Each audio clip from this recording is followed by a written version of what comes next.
There's a powerful documentary called Game Changers that's making people rethink animal fat. It's a perfect conversation starter for March, which is both National Kidney Month and National Nutrition Month. Yeah, we visited our friends at Adventist Health Castle to find out the connection between plant-based nutrition, kidney disease, and more. Drove over the Poly back at Adventist Health Castle to find out more about kidney disease and this issue here in Hawaii.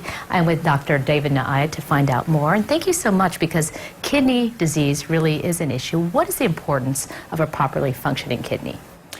Most people think of kidneys as making them get up in the middle of the night to urinate, but there's so much more than that the kidneys do. So there's 6 major functions to the kidney. The first is to filter any kind of waste products and toxins from the kidneys, from our everyday metabolism, what we eat, medications we take. Other things that the kidneys do include things like regulating your fluid balance, so that any excessive fluid will be excreted through the urine.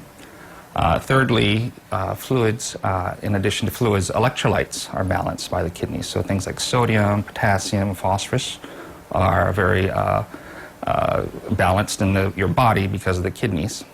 So the number 1 and number 2 causes of kidney disease are diabetes and high blood pressure, which unfortunately across the country, and especially here in Hawaii, is very prevalent. Well, since this is such a huge issue in Hawaii, we still have dialysis centers. What are the treatment options? For most people, treatment options include things like lifestyle changes, which often are the most difficult. So for diabetics, we recommend that they target their hemoglobin A1C to less than 7, which is like a report card for your diabetes. For high blood pressure patients, people with high hypertension, blood pressures of 130/80 or less is the target. For everyone, we actually recommend that most people decrease their animal protein intake, and we always tell people anything with eyes. For everyone, we also recommend that other risk factors such as smoking, which can be a risk factor for developing chronic kidney disease, obviously quitting smoking if you can, as well as trying to avoid things that are toxic to the kidneys, such as what they call NSAIDs, or non-steroidal anti-inflammatories, over-the-counter medications like ibuprofen and naproxen. And as with anything, regular follow-up with your primary care doctor is important, because they will be the ones to determine if you have chronic kidney disease and when to refer you to a kidney specialist. Thank you, Dr. Na'ai. Very important to watch for, a huge issue. We appreciate that. We're going to focus on the nutrition side, since it is Nutrition Month, by visiting the Wellness Center and getting more tips for controlling kidney issues such as diabetes.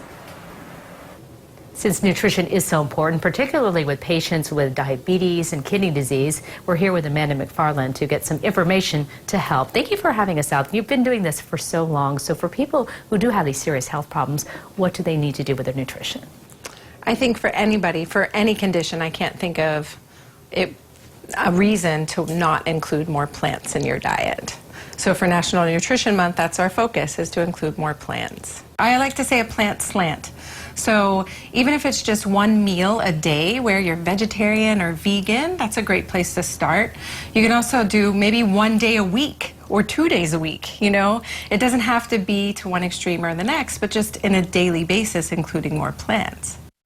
There's a big documentary that's gotten a lot of people's attention that touches on exactly that, called Game Changers. Yes. So we're actually doing a screening of Game Changers, and we're having myself and a cardiologist and a neurologist here at Castle on April 9th to discuss Game Changers. But if you watched the video, it's about how sports performance and the idea of protein can only come from animals is so old news. I mean, plants are the newest thing that we should be focusing on for any type of health-related issue. Everyone has good intentions, but they might not know what to do with certain vegetables. Can Adventist Health Castle help? Absolutely. We have our vegan cooking classes that we offer the 4th Thursday of every month here at the Wellness Center. We have a local chef that comes in, and the participants get to taste and try the food. And I think that's the biggest part, is just learning what to do with the vegetables. And that's why people don't choose them, is because they think, oh, that's not going to taste great.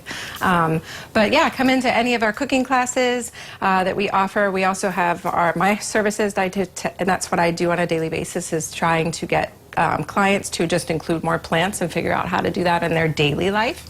We learned a lot. You said the plant slant, and what was the other plan around? The plant. Okay. Plan around the plant. Very important. Thank you, Amanda, and thank you to Adventist Health Castle for keeping us making healthier choices.